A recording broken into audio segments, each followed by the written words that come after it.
Show time now for my blunt thoughts. And every Friday, I serve this around this time. In the next few minutes, I'm going to be sharing my thoughts with you based on some of the data here. And today I've titled my thoughts, Fiscal Recklessness, Attacks on Journalists, and a Non-Existent Galamsey Battle.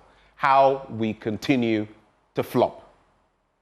Fiscal recklessness, attacks on journalists, and a non-existent Galamsey battle, or if you like, Galamsey fight, how we continue to flop.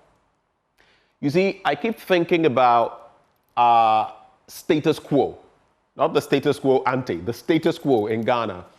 And it just always gets me thinking about how we got here.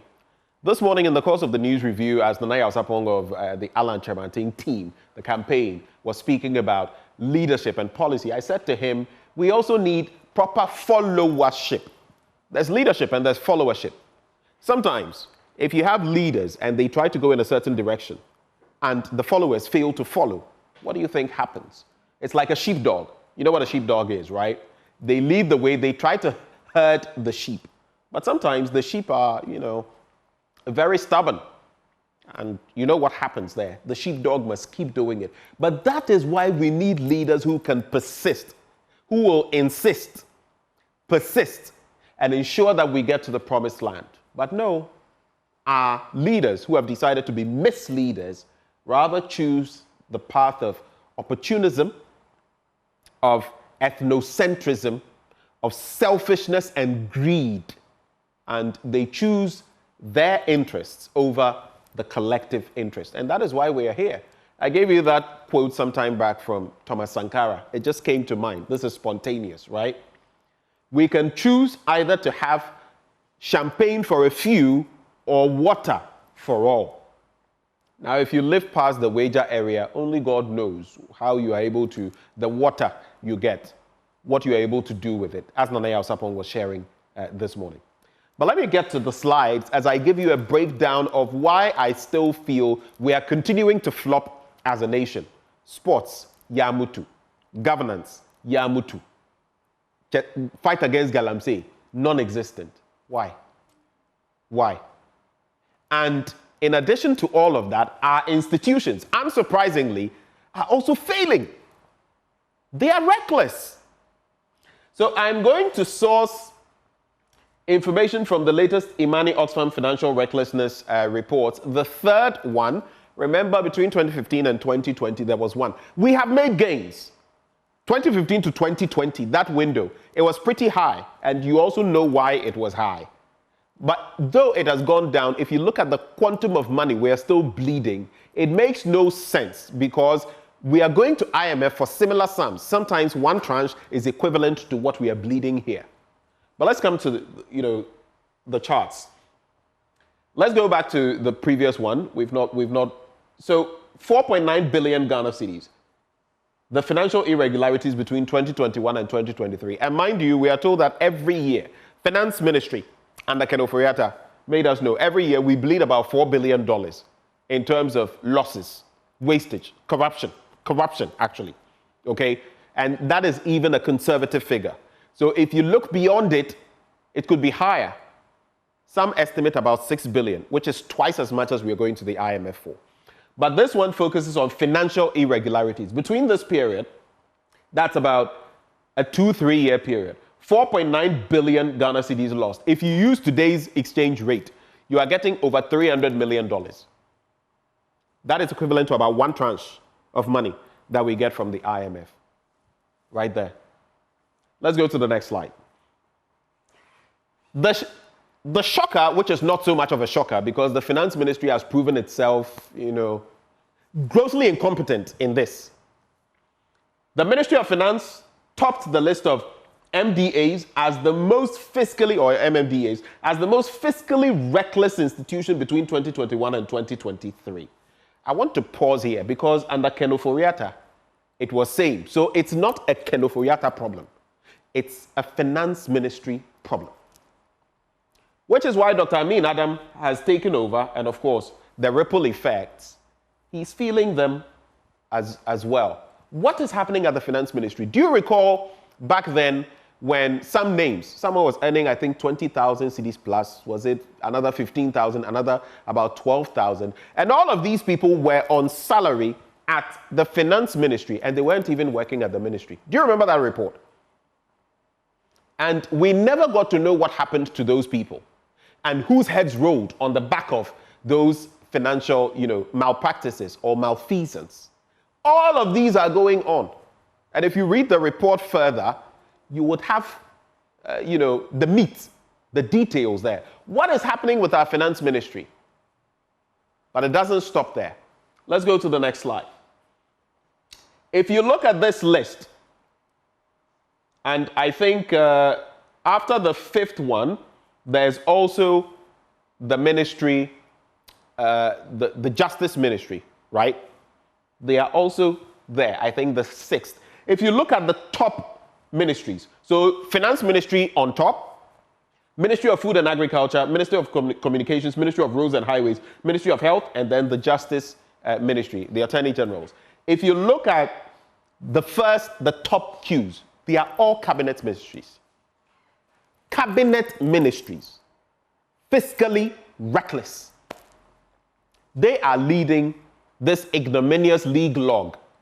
And you ask yourself, because in much more serious jurisdictions, it is some of the other ministries that you would, or sectors that you would find these things in. I think at the very bottom of the league log, you would have the Chieftaincy and Religious Affairs Ministry. They are rather not engaging in this. Rather, it is the top tier. And when I say top tier, it's not to denigrate any ministry, but to say that if you're a cabinet ministry and you are engaging in this level of fiscal recklessness, we ought to put the microscope on you. And why are some of them constantly on top? What is happening? Shouldn't we rather be addressing those ones? Well, next slide. Having spoken about our fiscal recklessness and how it's ensuring that we remain poor while some become rich. Generally, we remain poor, lack water, while a few enjoy the champagne. But it's up to us and what we decide moving forward for leadership. Then something that breaks my heart, my brother, Erastus Asaridonko. It appears the saying, it's not worth dying for Ghana, at least in its current form, is true. Because it makes no sense. You try your hardest, and I have been attacked, I have been threatened, I have been all manner of things. It's okay. But you see, this gentleman goes down deep into the trenches, if you like, to bring us some of the information we use so that all of us collectively can have a better life. And his team is attacked like this. Our team is attacked like that. And till today, there is no statement from the presidency on it. I think it's a crying shame. And Mr. President, if you're watching me this morning, you, your advisors, your team should bow your heads in shame and reflect. Why? Erastus Asaridonko and his crew were attacked by armed men at a mining site in the Ashanti region. Out of the mouth of one of them, we can do this. Yabain newoso. And Mr. President didn't deem it important. And no communicator, at least those in the top echelons, deemed it important to come and wash the linen of the party clean and say, we dissociate ourselves from those comments. We don't stand for that. They don't think it's necessary. When someone is saying that Yabain newoso, do you know the extent to which that goes? It means once any party is in power, we then take over and do these things and pillage the land because our party is in power. But what do I know? What do I know? If it were something else, something unnecessary sometimes useless, that one, you'll have government apparatchiks and all manner of people coming to sit here and tell lies. But on something like this, we keep mum, as though we had been muzzled, and we will not talk about it. But if, God forbid, something had happened to this colleague of mine, he has a family. And for those going around threatening, sometimes we you'll be doing a live show and you'll have some people sending in some infantile, puerile, downright stupid messages, threatening. Yeah? We'll start sending you to the police. We are tracing some of you. We'll start sending you to the police. We'll have to start taking action against some of you. But going to the next slide, like I said, so far, no reaction. It's okay. I guess they can hold their peace. It reminds me of one of the placards held by one of those who demonstrated on the back of Galamsey at the UK High Commission, the Ghanaian High Commission in the UK. And what it said about our president's silence on topical matters. How abrasive it can be. But you can't force his mouth, you can't force his tongue, and you can't force his conscience. Next slide. So I'll leave you with some reflections of two people on the Galamsey menace. And there's truth in there.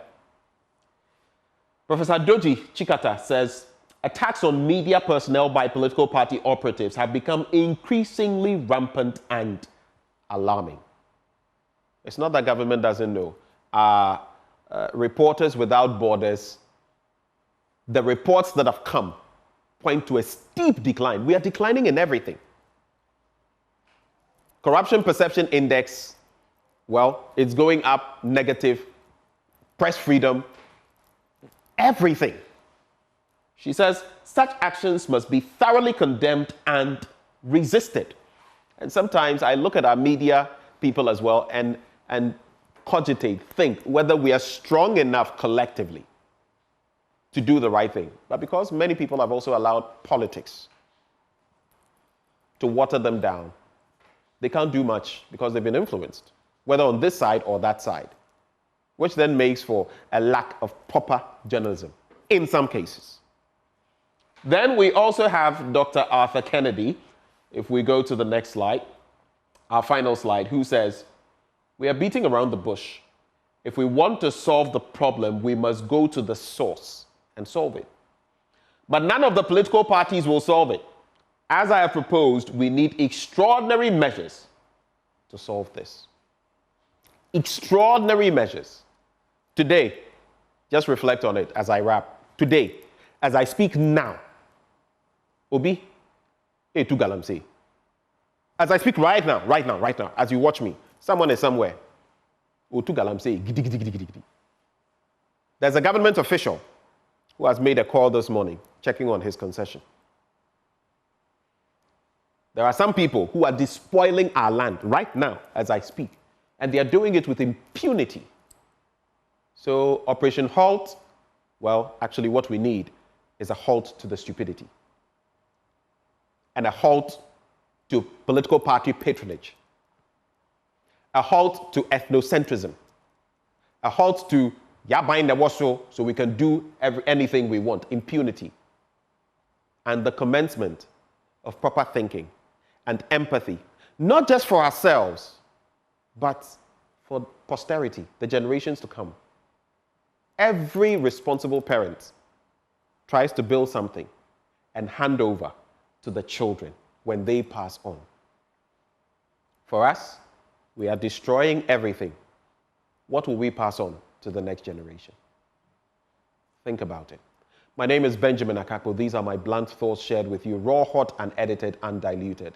I always pray, may God continue to bless Ghana and make her great and strong.